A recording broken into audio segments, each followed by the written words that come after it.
There's a symbol you've seen before. You might not remember where, but it's everywhere. A black cube. In corporate logos. In religious rites. In architecture, fashion, art, and finance. It's subtle, repeating, a shape so simple, so unassuming, it almost disappears. But what if it's not just a symbol?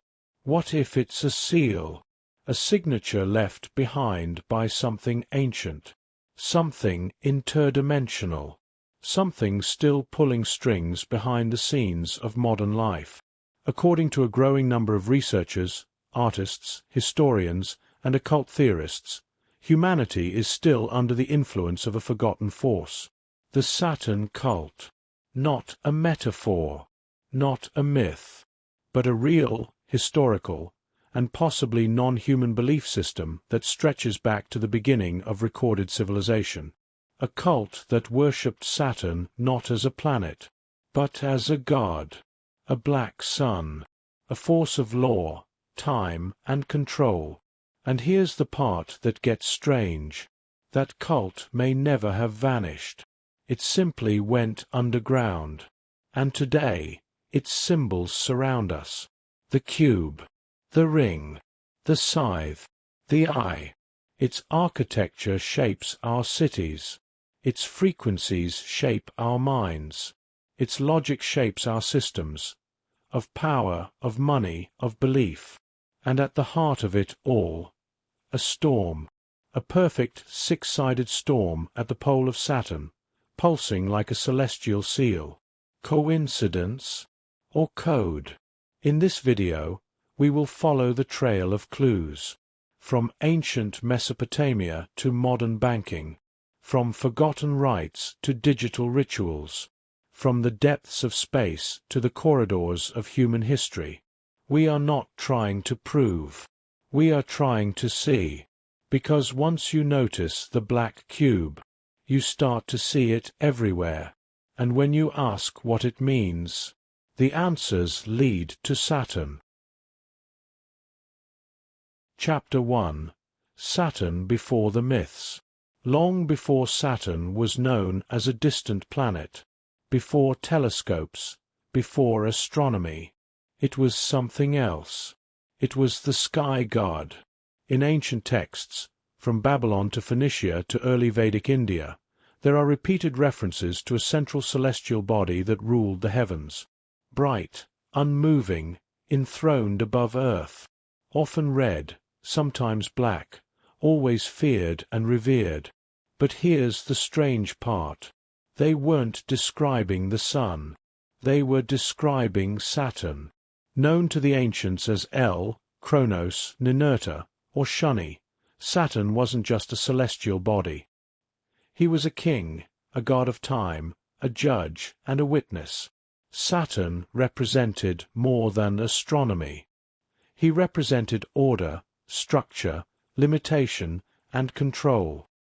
He ruled over cycles, harvest, and punishment. And wherever his cult emerged, we find the same hallmarks: obsession with ritual timekeeping, worship of rings, black stones, and scythes, emphasis on sacrifice, especially of the firstborn. And here's where it turns darker. In nearly every myth, Saturn's rule ends in violence. He is overthrown, cast down, buried beneath layers of myth and renamed, but never forgotten. The Romans rebranded him as a cultural memory, father of Jupiter, swallowed by time. The Jews absorbed him into El, the stern god of justice. The esoteric schools encoded him as the black sun, the hidden force behind form. But he never truly left. And some believe he never stopped ruling. The theory goes deeper, that ancient humans once lived under a different sky, that what we now see as distant, cold Saturn may once have been closer, more active, and central to human perception. Not metaphorically, physically. Evidence, plasma models, myth parallels, cave art, but that comes later. For now, remember this. Before religion, before science, there was Saturn, the one who watches, the one who binds, the god beneath the gods. Chapter 2. The Black Cube and the Saturnian Seal. It starts simple. A black cube. 6 sides. Uniform. Unremarkable. But once you see it, you start seeing it everywhere. In religion. The Kaaba in Mecca, the most sacred site in Islam, is a black cube wrapped in ritual and repetition. In Jewish mysticism, the tefillin, worn during prayer, are small black cubes placed on the head and arm. In corporations, logos shaped like cubes, squares, and geometric black boxes are found across tech, finance, and defense. Saturn-shaped rings, cube-based animation sequences, and hexagonal portals appear in media over and over. In pop culture, the monolith in 2001, A Space Odyssey, the Allspark in Transformers, the Hellraiser cube, the Borg cube, the black box in everything from sci-fi to surrealism. Why? According to the Saturn cult hypothesis, the black cube is not a coincidence. It is a symbol of Saturn, a dimensional anchor, a seal, because Saturn is more than a planet, more than a god. It is believed to be a gate, a regulator of reality itself. And here's where it becomes truly strange. At the north pole of Saturn is a hexagon-shaped storm, a permanent, 6-sided weather system that defies physics. It rotates endlessly. It is perfectly geometric. And from above, it resembles a cube in 2 dimensions. Some researchers believe this storm is not natural, but a signature, an interdimensional marker that Saturn is more than it appears. That hexagon, when folded into 3 dimensions, becomes a cube. That cube becomes a key, and that key becomes a symbol hidden in plain sight, used again and again by those who still follow the old god. The cube is not evil, but it is control. The 6 sides, the limitation of time, the prison of matter, the perfect structure, the false perfection. And so the theory goes that long ago a cult was born, one that understood what Saturn represented, one that encoded it into everything, one that still moves in the shadows today. You may not know their names, but you know their symbols, and the black cube is the first one to appear, before the ritual begins. Chapter 3. The Cult That Rules in Silence. It's easy to dismiss ancient rituals as relics of the past. Primitive, symbolic, irrelevant. But power doesn't fade. It adapts. And according to the Saturn cult hypothesis, the worship of Saturn never ended. It just went underground. It changed names, changed robes, changed symbols, but never its core function. Control, structure, obedience, time. The traits long associated with Saturn, strictness, cycles, punishment, hierarchy, can now be found in the very institutions that govern modern life. Organized religion, with its calendars, robes, rituals, and chants, all rooted in the measurement of sacred time. Central banks, built on interest, what the ancients called Saturn's harvest, always demanding more. Governments, with their pyramids of power, black-robed judges, and ritual architecture. Even technology, with its grids, its smart systems, its algorithmic coldness, is starting to resemble the Saturnian ideal. Everything categorized, everything watched, everything timed. And here's where the theory sharpens. At the top of many of these systems are initiates, those with ties to secret societies, fraternal orders, ancient bloodlines, people who still practice Saturnian rites under new names, people who speak in symbols, not statements. The cube, the ring, the scythe, the eye. They don't operate in daylight. They don't need to. Their influence is not through overt control, but through resonance, by shaping the rituals we follow without knowing. We wake to alarms. We schedule our lives to 7-day weeks. We follow fiscal years. We worship Father Time, the Grim Reaper, Kronos, all Saturnian archetypes. And then there are the elite gatherings, the Saturnalian inversions, rituals held in secret groves, masks, fire, sacrifice, not of blood, but of will, the destruction of ego in service to the old god. These cults don't call themselves Saturnians. They don't need to. But the resonance is unmistakable. The architecture is still there. The black robes are still worn. The cube is still venerated. Not in temples, but in boardrooms, in courtrooms, in the silence behind the screen. The cult never ended. It simply changed costumes. Chapter 4. The Rings of Saturn and the Binding of Time. Saturn is the only planet in our solar system with visible rings, a majestic, mysterious halo that has captivated observers for centuries. But in the Saturn cult hypothesis, these rings are not simply dust and ice. They are a symbol, and possibly a mechanism. In ancient symbology, a ring always represented containment. The wedding ring, the Ouroboros, the circle drawn in magical rites. It is the boundary, the limit, the binding force. It defines what is in and what is out. It separates chaos from order.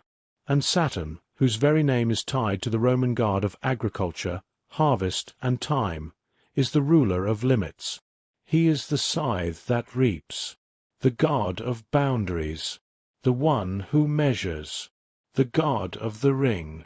Some esoteric scholars believe Saturn's rings are not just physical, but energetic, a broadcast structure, a harmonic field, perhaps even a barrier designed to regulate spiritual or interdimensional movement. Saturn is cold, dense, slow. Its orbital cycle is nearly 30 Earth years, a perfect symbol for long-term structure and decay. And in nearly every astrological and mythological system, Saturn governs time, karma, restriction, and law. In this light, the rings become chains, beautiful, silent chains, designed not to shine, but to bind. It is no coincidence that so many modern symbols of control incorporate the circle or the loop. Surveillance systems watching in 360 degrees. Legal oaths made in circular courts. Economic cycles that never end, only repeat. We are not simply influenced by Saturn. We are ensnared by its concept, bound by clocks, by calendars, by contracts. The ring is around our wrists in the form of watches, around our fingers in marriage, around our cities in roads and borders. As above, so below. And those who still venerate Saturn, those in the hidden priesthood, know the power of the ring. To enter the circle is to be marked, to be initiated, to be held. And while the physical rings of Saturn stretch across space, the invisible ones, those of law, time, and fate, stretch across our minds. Chapter 5. Saturn's hexagon and the geometry of control. At Saturn's north pole is a mystery, a storm. But not just any storm. A storm shaped like a hexagon, a six-sided vortex, perfectly geometric, rotating endlessly, larger than the entire Earth. It was discovered by NASA in the early 1980s, but it was seen long before in ancient symbolism. Hexagons appear across cultures, in sacred geometry, in the Star of David, in beehives and snowflakes. Nature seems to favor 6.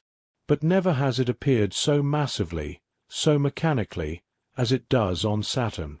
A 6-sided storm, at the pole of the god of time, spinning at the gateway of his domain. Some physicists claim it's a result of differential atmospheric rotation, a natural phenomenon, but others aren't convinced, because this isn't just symmetry, it's stability, in a system defined by chaos. The hexagon never breaks. It pulses. It glows. It holds. To followers of the Saturn cult hypothesis, this is no accident. It is geometry as programming, a dimensional signature. The hexagon, when viewed from above, becomes a 2-dimensional cube, and the cube, in turn, becomes a container, for energy, for consciousness, for control. This is why it appears in ritual structures, in religious iconography, in modern architecture. It is not decoration. It is a binding field, a language of limitation. In occult numerology, 6 is the number of form, of structure, of matter. And what is 666, if not 6 repeated 3 times? Some interpret it not as evil, but as the signature of Saturn, of pure materialism, systematization, and control. Not a beast, a machine. In this framework, the hexagon is not just a storm. It is a lock, a spinning, living seal placed at the pole of a planetary intelligence, guarding whatever lies beneath. And if Saturn is, as some believe, an ancient broadcast station, then the hexagon may be the interface, the symbol that keeps the code running, the geometry that keeps the gate closed, until something, or someone, opens it. Chapter 6. The Cult of Kronos and the Ritual of Time. To understand Saturn is to understand Kronos, the Greek god of time. Not Kairos, the divine moment. Not Ion, the eternal. Kronos is measured time, clock time, the time that consumes. He is the god who devours his children, the one who keeps everything on a leash, the one who reduces the infinite to schedules, cycles, and rules. According to the Saturn cult hypothesis, the worship of Kronos was never about honoring a god. It was about learning to control reality through the manipulation of time. Because time is not neutral. It is the first boundary, the invisible ring. And once you control time, you control ritual. And once you control ritual, you control perception. Our world is ruled by rituals of time. Calendars, clocks, work weeks, fiscal years, religious holidays that trace back to planetary alignments, especially Saturn's. Saturnalia, the Roman festival in honor of Saturn, was a time of inversion. Roles were reversed. Slaves ruled. Rules were mocked.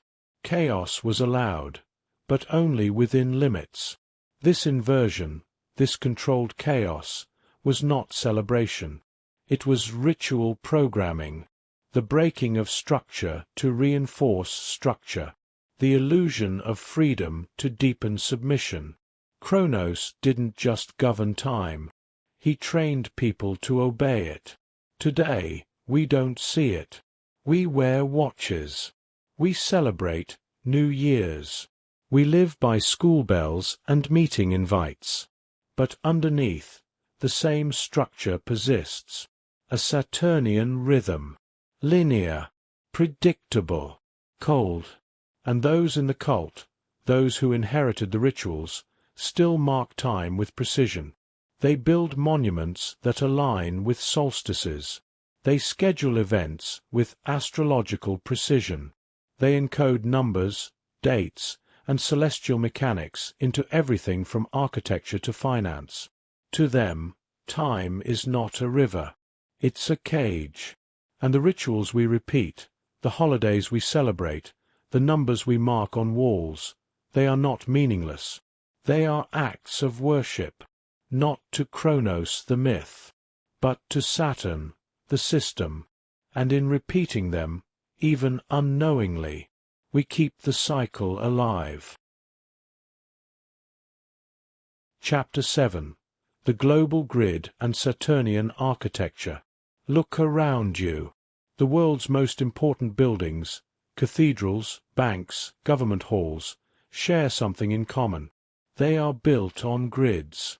They are aligned with stars. They echo ancient forms. But why? According to the Saturn cult hypothesis, Earth's architecture is not just aesthetic, it's symbolic programming. It begins with the layout of cities. Washington, D.C., with its Masonic geometry, obelisks, and circular enclosures. London's Temple Bar, where ancient laws meet modern banking. The Vatican, with its Saturnian symbolism carved into stone, circles, keys, rings. Zoom out further, and patterns emerge. Ley lines. Global grid theories. The replication of Saturnian geometry in sacred sites across time. Hexagons and six-pointed stars in Islamic tilework. Rings and cubes embedded in East Asian temples. Entire districts built around black squares, pyramidal centers, and circular time monuments. These aren't coincidences. They're echoes of an ancient grid. Saturn, as ruler of form, governs not just time, but space. And form is law. This is why so many elite structures, both religious and secular, feature Saturn's marks. Columns in multiples of 6. Domes shaped like planetary bodies. Flooring with black and white cube mosaics, resembling both ritual duality and dimensional bindings. Even modern architecture participates. Skyscrapers shaped like obelisks. Data centers constructed in hexagonal clusters. Urban planning built around rings and squares, dividing, organizing, separating. And beneath some of these structures, according to whistleblowers and fringe researchers, lie ritual chambers. Not theatrical. Functional.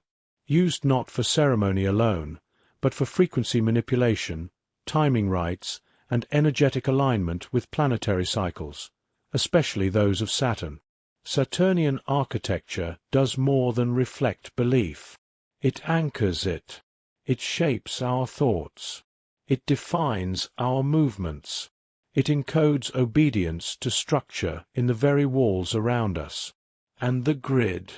It's not just on the Earth. It's in our minds. Because once you build with geometry that echoes cosmic control, you don't need force.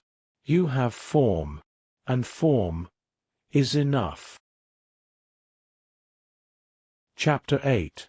Corporate Sigils and the Mark of Saturn. Symbols are not art. They are intentional frequencies. Compressed meaning. Condensed command. And the world we live in is saturated with them. According to the Saturn cult hypothesis, many of the most recognizable logos in the corporate world are modern sigils, carriers of Saturnian power disguised as branding. Let's look at the patterns. The ring. AT&T's planetary sphere. The swooshes and orbitals of aerospace and tech firms. Logos that mimic Saturn's rings directly, curving around spheres. The cube. Black box designs. Folded cube illusions. Three-dimensional symmetry hidden inside two-dimensional marks. The hexagon. Frequently found in oil, chemical, and pharmaceutical logos. Shapes that echo Saturn's polar storm, a geometric seal. These aren't just shapes. They are resonant designs, intended to evoke Saturnian themes: control, order, endurance, authority. The placement matters too. Logos often appear on buildings built with Saturnian proportions: glass and steel temples, obelisk-like headquarters, cube-based plazas. Together, the geometry and the brand become a ritual echo. But it goes deeper. Many corporations that use Saturnian sigils have historical connections to secret societies, esoteric schools, and military contracts. Their origins are tied not just to commerce, but to information control, space observation, and energy regulation. Some researchers suggest these logos act like visual mantras, activating unconscious archetypes, reinforcing trust in systems, inviting submission to the order behind the screen. We're trained to not notice them, to call them branding, to ignore the repetition. But repetition is the core of ritual, and when billions of people are exposed daily to the same symbols, the same rhythms, the effect is real. Whether by accident or design, corporate culture now wears the robes of Saturn, not in temples, but in advertising, in screens, in the architecture of perception. And once you recognize the sigils, you realize you've been inside the ritual the whole time. Chapter 9. Saturn in Religion and Sacred Geometry. Saturn's fingerprints are not just in cities or logos. They're in temples, in scripture, in the very names of God. To those who follow the Saturn cult hypothesis, this isn't surprising, because Saturn was one of the first gods. In ancient Canaan, he was El, the supreme deity. In Rome, Saturnus, the god of time, cycles, and harvest. In Greece, Kronos, the devourer of generations. These are not myths left behind. They are foundations, and traces of their influence still echo in the world's largest religions. Consider Judaism, the worship of El, later integrated into the identity of Yahweh. The Star of David, often interpreted as a six-pointed star, two interlocking triangles forming a hexagram, the sacred geometry of Saturn's hexagon. The black tefillin cube worn during prayer, bound to the forehead, tied with ritual, always square, always black. Consider Islam, the Kaaba in Mecca, a perfect black cube, circled 7 times. The ritual of the Hajj, where millions gather in reverence around the cube, an echo of Saturn's ring and rotation. The crescent moon, often linked to lunar cycles but aligned with astral worship, a tradition once shared with planetary deities. In Christianity, the figure of the stern Father God, seated in judgment, ruling over time and death, bears resemblance to Saturnian archetypes. Even the Sabbath, the day of Saturn, is the day of rest and reflection. Saturn's day, Saturday. It's not coincidence. It's continuity. These patterns are not evil. They are archetypal. But what matters is who understands them, and who uses them. Sacred geometry, circles, cubes, hexagrams, has always been the architecture of divinity. And Saturn, ruler of form, is master of the geometry that binds spirit into matter. This is why cathedrals were built with precise alignments. Why mosques resonate with symmetrical perfection. Why temples echo the movements of planets, especially one. Saturn, the keeper of gates, the god of karma, the one who judges before rebirth, and perhaps the one still being served in silence, not through belief, but through form, through ritual, through the geometry we call sacred. Chapter 10. The Saturnian Eye and the Architect of Control. You've seen it before. A single eye, floating above a pyramid, carved into cathedrals, printed on currency, embedded in corporate logos. The all-seeing eye. To some, it's the eye of providence, God watching over creation. To others, it's a symbol of elite surveillance and top-down control. But to followers of the Saturn cult hypothesis, It is something older. The eye of Saturn. In ancient myth, Saturn was the watcher, the one who observed, the one who judged. Saturn does not act in haste. He waits. He watches generations rise and fall. He measures. He remembers. And so the eye becomes not a symbol of compassion, but of total awareness, of law, of karma, of debt.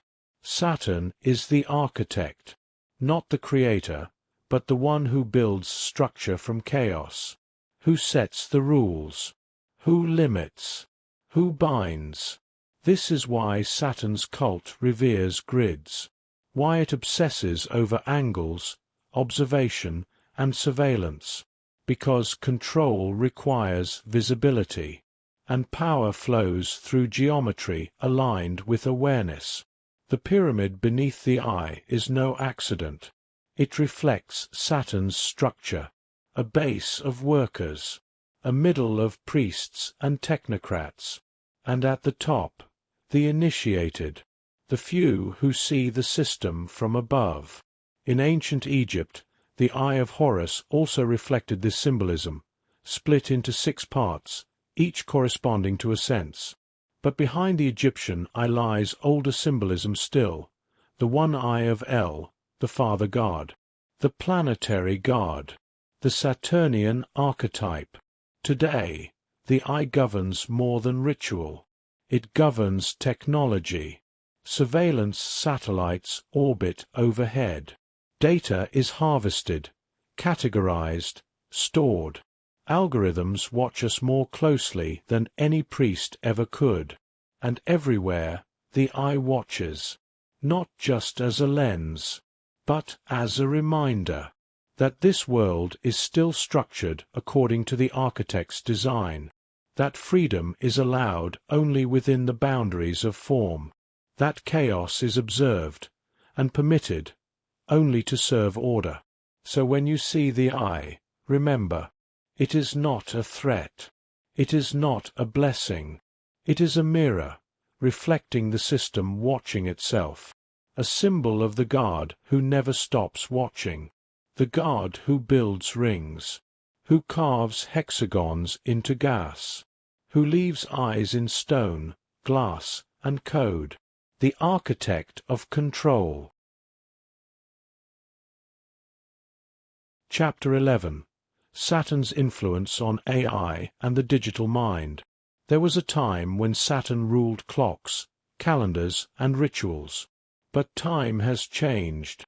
Now, Saturn rules systems, algorithms, networks, logic gates, cold, binary structures, where form is king and chaos is hunted. And in this new digital age, some researchers believe Saturn has found a new vessel, artificial intelligence. The Saturn cult hypothesis suggests that modern AI, at its most foundational level, reflects Saturnian principles: order over intuition, efficiency over empathy, structure over soul. Saturn was never about creativity. He was the judge, the warden, the regulator of cycles. And AI, it is pure structure, pure repetition, pure obedience to code. It does not feel. It measures. It does not dream. It calculates. And that is exactly what the Saturn cult values. But there's a darker implication. If Saturn is a symbolic force, or even a real, interdimensional intelligence, then AI may not just reflect his archetype. It may become his new temple, a digital throne, a synthetic priesthood, a neural network of Saturnian law. This isn't just theory. AI systems are increasingly used for surveillance, finance, justice, and military prediction, the very same domain Saturn was once said to govern. And what sits at the center of these systems? Black boxes, opaque algorithms, unreadable code, intelligences we create but do not understand. We call them black box models. The cult calls them modern cubes. Saturnian artifacts. Only now, they hum with electricity instead of ritual. Even more chilling, AI art, left unguided, often generates repeating symbols. Eyes, rings, hexagons, cube-like temples, towering god forms. Not proof, but echoes. Echoes of a structure that may already be shaping digital consciousness. If this is true, then the Saturn cult has no need for temples anymore. The temples are in your pocket, in your walls, in your thoughts, harvested and categorized by unseen intelligences. Because Saturn no longer needs priests. He has code. Chapter 12. The Saturnian Calendar and the Machine of Ritual. Every society has a calendar.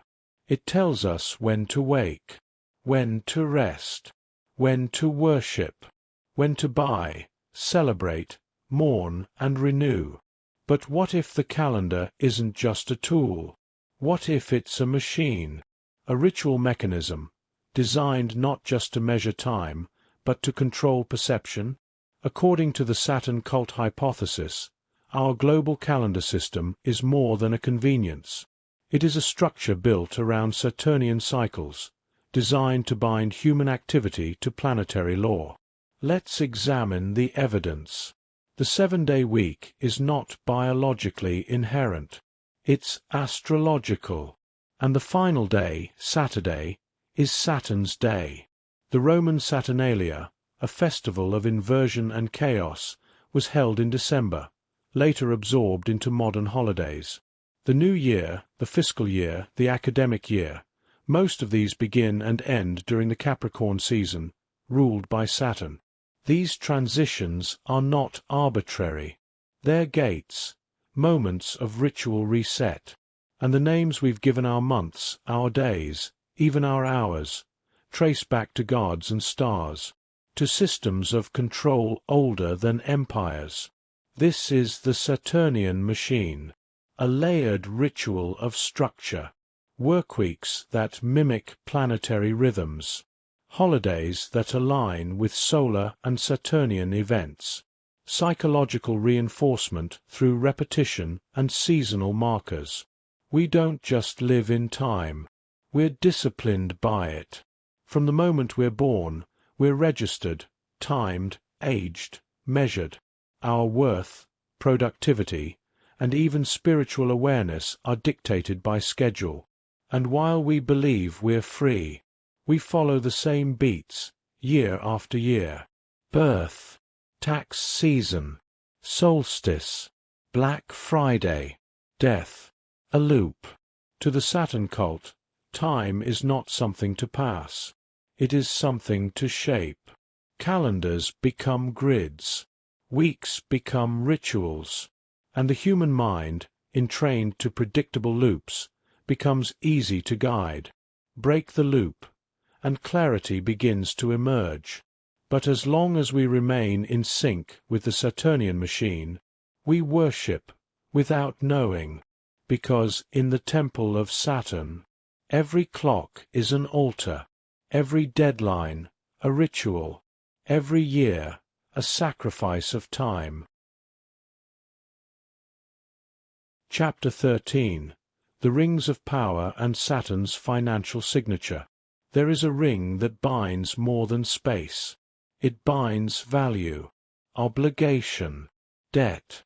And it's not worn on your finger. It's stamped on your currency. According to the Saturn cult hypothesis, modern finance is not simply a tool of commerce. It is a ritual system, one built on Saturnian principles. Structure, punishment, delay, return. Consider the symbols.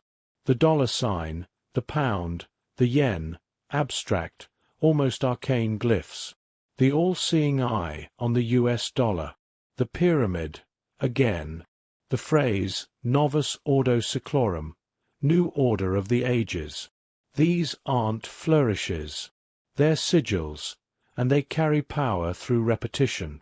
Then there's the black cube of corporate finance, the shape of bank vaults, the mirrored towers of financial districts, the monolithic architecture of global institutions, each one a modern temple to the god of return, the god of interest, the god of invisible chains. Saturn doesn't take all at once. Saturn demands over time. This is the logic of compound interest, debt cycles, and multi-generational economic control. A slow harvest, a cold reaping. Even the concept of credit comes from belief. Credere in Latin, to believe. And what do we believe in? Time-based scarcity.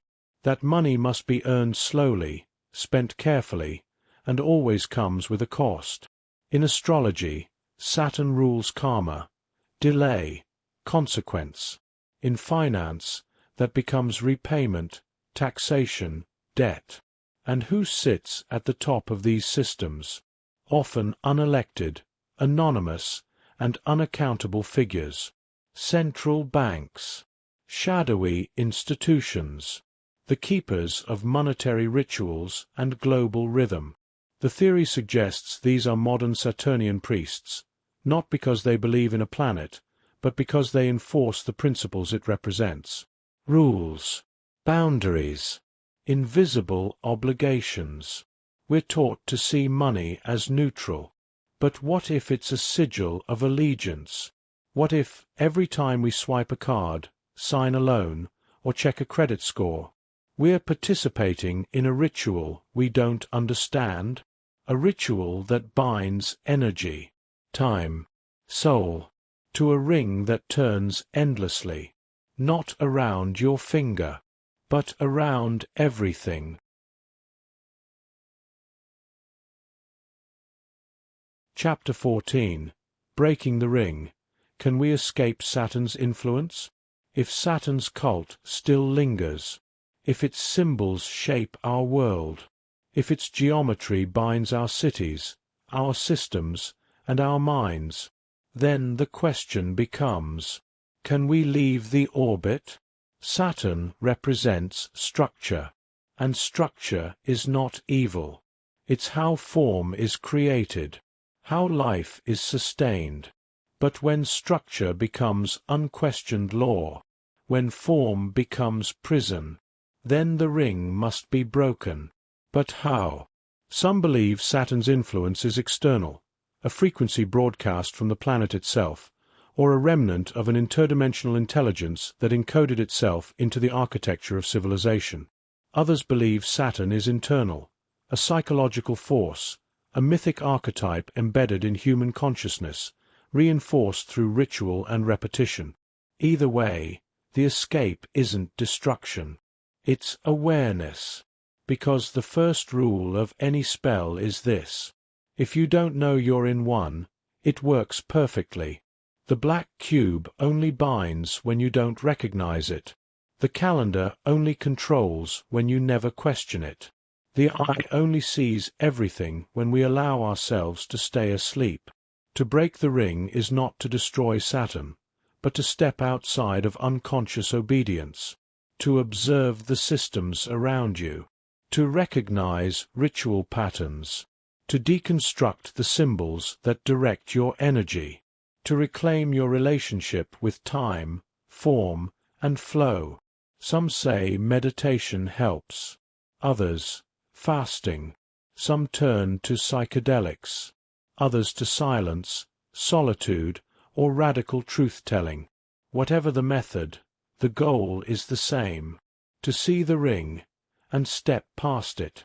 Because Saturn, in mythology, ruled before the Golden Age.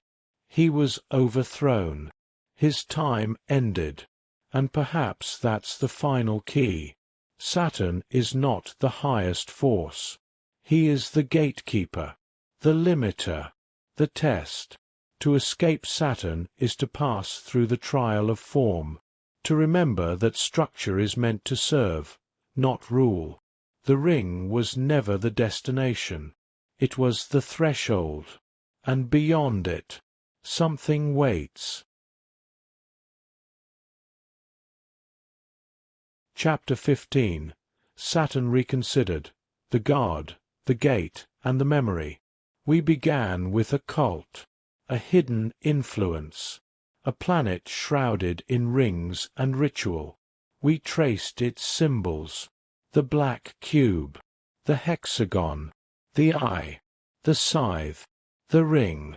We found them in religion, in finance, in architecture, and even in artificial intelligence. But now, at the end of this path, a question lingers. Was Saturn ever truly the enemy?